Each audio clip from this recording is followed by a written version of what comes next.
पढ़ा था कि रबर क्या होती है, कॉफ़ी रबर तक हो चुका था। आगे का टॉपिक देखते हैं। आगे का टॉपिक हमारा oil seed. Oil seed are grown mainly for producing oil. हमें सबको पता है कि जैसे नाम से ही पता चल रहा, ऑयल सीड्स मतलब तेल के बीज। तेल के बीज जो है मेनली वो तेल के लिए यूज़ किए जाते हैं। वो होते कहाँ कहाँ हैं, किन किन स्टेट्स में? मध्य प्रदेश, महाराष्ट्र, राजस्थान और तमिलनाडु। हालांकि उत्तर प्रदेश में होते हैं। आप मस्टर्ड ले लीजिए। चलिए आगे देखते हैं। Live stock rearing. Live stock rearing main topics में से एक है। इसको हम पढ़ें तो बता सकते हैं कि livestock refers to domestic animals that are used for food, fibre and labour.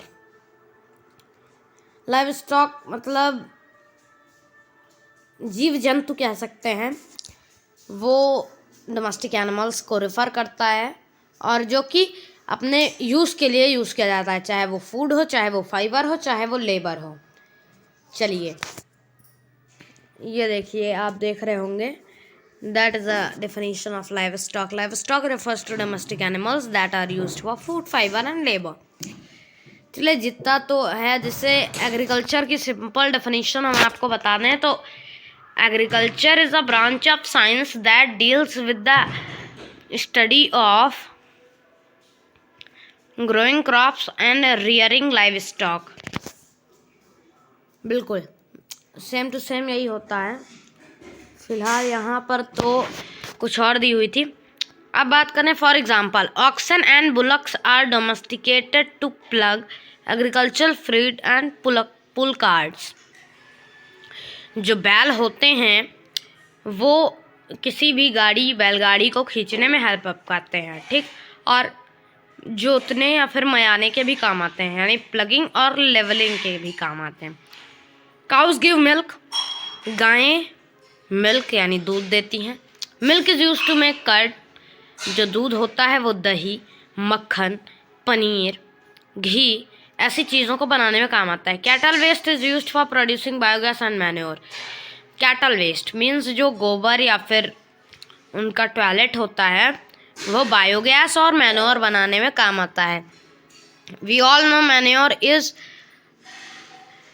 more helpful than fertilizers. Animals like camels, sheep are reared to provide us with wool. मतलब कैमल और शीप के तरह animal Rudyard होते हैं, यानी रखे जाते हैं, यूज़ किए जाते हैं वूल के लिए, मतलब जो वो वूल जिससे क्लॉथ्स बनते हैं। Camels also used in desert as means of transport. बिल्कुल एकमात्र ट्रांसपोर्ट की तरह कैमल्स यूज़ किए जाते हैं। कहाँ पर? डेजर्ट्स में। Mules, donkeys and yaks are used to carry goods. यानी डंकीज, याक, म्यूल्स ये सब सामान लादने के और इधर यहाँ से वहाँ सामान पहुँचाने के काम आते हैं। चलिए आगे है, animals are also reared for their meat. और एनिमल्स तो मेनली और रखे जाते हैं मीट के लिए। The skin of some of these animal is also use for leather goods. और कई एनिमल्स की स्किन जो होती है वो रखी जाती है लेदर गुड्स के लिए, मतलब लेदर का सामान बनाने के लिए।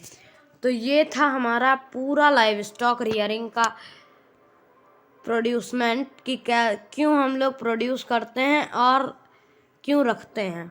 बिल्कुल अपने मतलब के लिए हम इतना सब कुछ कर देते हैं। चलिए ठीक उसी प्रकार की अब हम बात करें तो जो हमारा नेक्स्ट टॉपिक है उसे देख लेते हैं। हमारा जो नेक्स्ट टॉपिक है वो है ग्रीन रेवोल्यूशन। तो after 1965 there have been many changes in method of agriculture in our country. यानी भारतीय देश में 1965 के बाद कई मेथड, कई तरीकों में चेंजेस आए एग्रीकल्चर के लिए। High yielding varieties of seeds are being used. बहुत ज़्यादा उपजाऊ बीज प्रयोग की जाने लगे। There has also been an increase in use of fertilizers and irrigation. और वहाँ पर एक साथ बहुत ज़्यादा बढ़ावा हो गया खेत को सींचने यानी पानी देने का, और मैन्योर्स की जगह फर्टिलाइज़र को यूज़ करने का। Large areas of land have been brought under cultivation, जो बड़े बड़े एरियाज होते थे वो कल्टीवेशन के अंतर्गत ले लिए गए। Farmers have been provided with better facilities like loans, better sheets, fertilizers and modern machinery which have helped in increasing production of crop।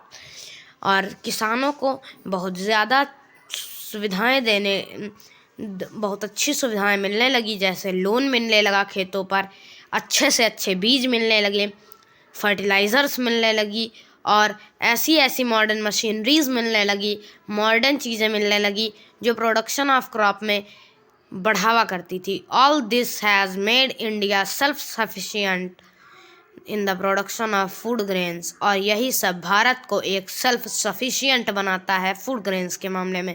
This is known as green revolution of India, और इसी चीज़ को green revolution of India कहा जाता था। अगर आपसे कोई ask करे कि ग्रीन रेवोल्यूशन ऑफ इंडिया कब हुआ था, तो आपको सीधा जवाब होना चाहिए कि इन 1965। तब तक के लिए गुड बाय, बाय बाय, फिर मिलेंगे। और ये चैप्टर यहीं पर समाप्त होता है। और प्लीज़ अगर वीडियो पसंद आए तो please like, share and subscribe करना मत भूलिएगा, और कमेंट में भी अगर कोई गलती हो गई हो तो कमेंट में बता दीजिएगा और अपना भाई समझकर माफ़ कर दीजिएगा।